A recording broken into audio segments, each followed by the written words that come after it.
17 Agustus 1945 adalah hari kemerdekaan Republik Indonesia. Namun, ternyata kurang dari 3 bulan setelah itu, Indonesia masih saja berjuang melawan pertempuran dari para penjajah yang tidak terima melihat kemerdekaan Indonesia. Hari Pahlawan juga dikenal sebagai peristiwa 10 November 1945 atau peristiwa Surabaya yang mengisahkan pahlawan arek-arek Surabaya terhadap serangan sekutu.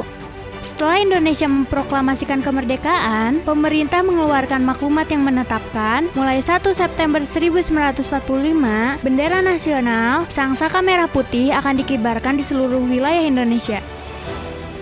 Berikut 5 fakta di balik kejadian 10 November 1945. Sebelum lanjut, jangan lupa subscribe serta nyalakan tombol lonceng notifikasinya ya. Yang pertama, Bung Tomo sempat ditawan para pejuang. Bung Tomo adalah salah satu pahlawan nasional yang paling berjasa dalam pertempuran 10 November 1945.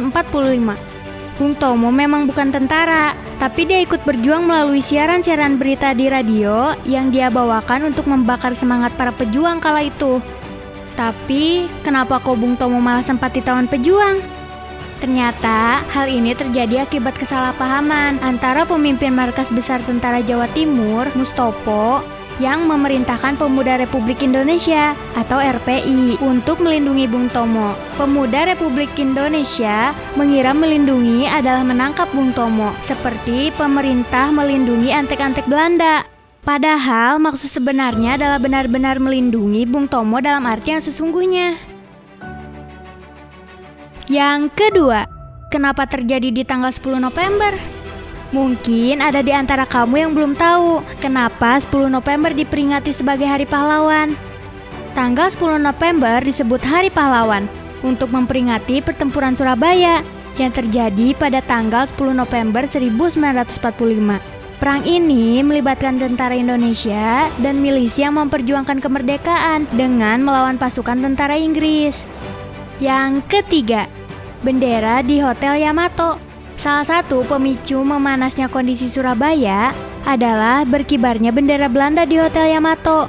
Saat itu, pihak Belanda di bawah pimpinan Ploegman mengibarkan bendera Belanda tinggi-tinggi di Hotel Yamato dan membuat masyarakat geram karena hal ini seperti penghinaan kepada bendera Indonesia yang saat itu sudah merdeka, dan terjadilah perobekan bagian biru bendera Belanda dan kembali menaikkannya sebagai bendera merah putih.